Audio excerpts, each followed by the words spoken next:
Há cerca de 150 anos, foi achada no Oriente Médio a cidade de Petra.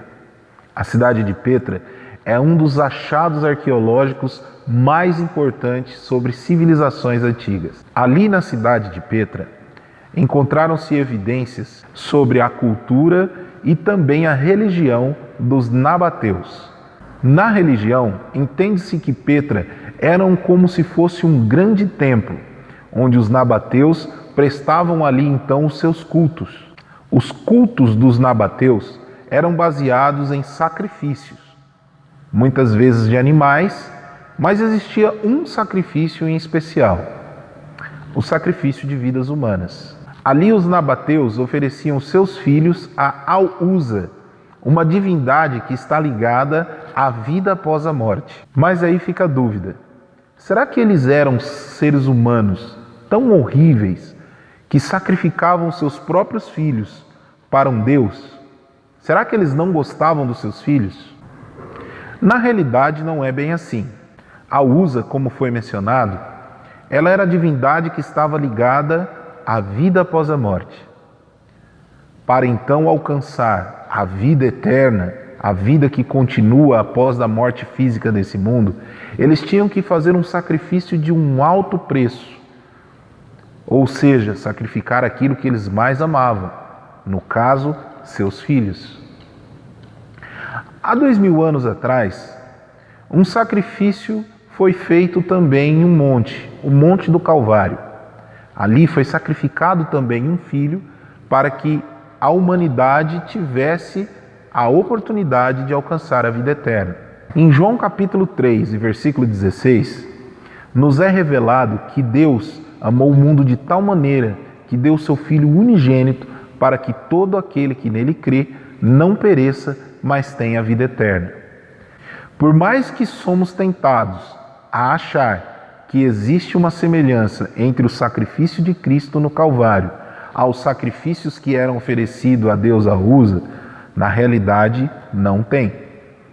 Porque nesse caso, não é o ser humano oferecendo o que tem de melhor para alcançar a vida eterna, mas sim Deus oferecendo tudo que Ele tem para que nós, seres humanos, que não temos nada a oferecer, alcancemos então a vida eterna.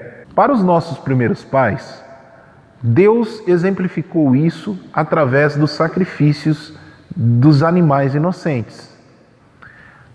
No Éden, Adão e Eva tiveram que presenciar a primeira morte de um ser inocente para cobrir então a vergonha deles. Esse foi o primeiro evangelho pregado ao homem.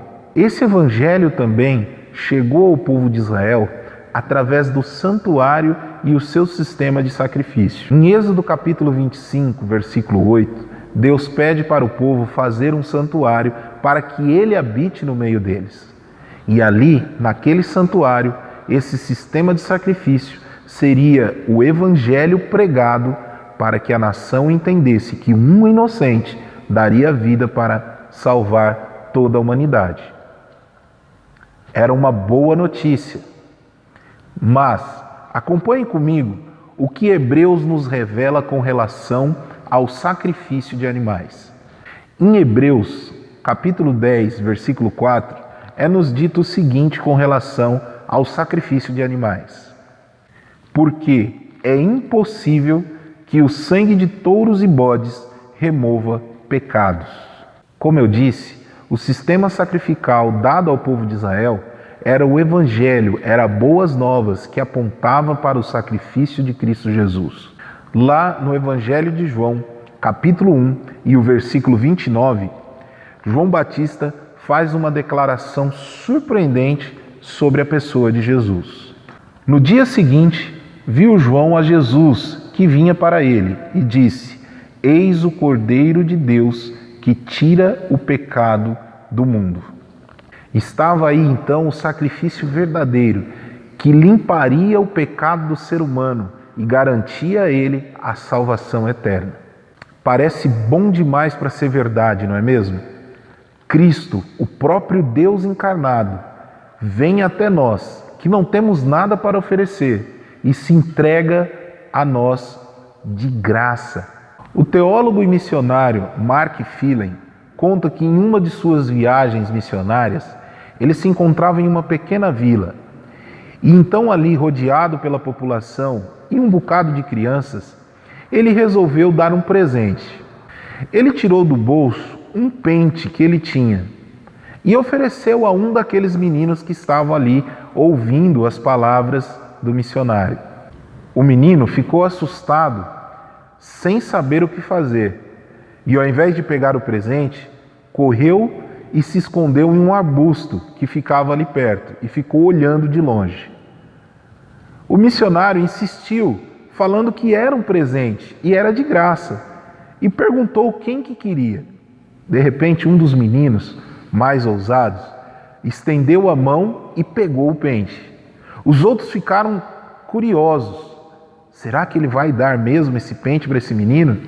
E o missionário sorriu para aquelas crianças e disse: sim, é de graça, pode levar. O outro menino, depois que viu a cena, voltou e percebeu que tinha perdido o presente. Afinal de contas, foi dado. Muitas vezes nós fazemos isso.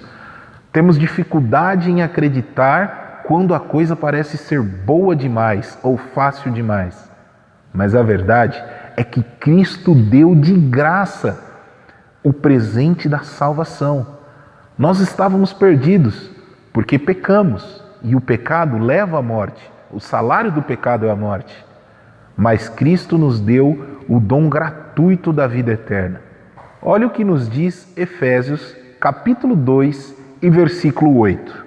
Porque pela graça sois salvos, mediante a fé, e isto não vem de vós, é dom de Deus. Entendeu? Deus está dando a você a chance da vida eterna. A única coisa que basta agora nesse momento é você esticar a mão e pegar. Mas talvez eu esteja falando para alguém que se acha indigno, que sabe que tem defeitos, sabe que tem os seus pecados e seus erros, e que muitas vezes tem sido criticado pela sociedade, pela religião, pelos atos que tem cometido. Então eu quero dizer mais uma coisa para você que está escrito na palavra de Deus. Lá em 1 João, capítulo 1 e o versículo 9, tem uma mensagem de esperança para todos nós, incluindo para você. Ali diz assim: se confessarmos os nossos pecados, Ele é fiel e justo para perdoar os pecados e nos purificar de toda injustiça. Jesus quer e pode te salvar. Então, o apelo que eu faço para você agora é: acredite.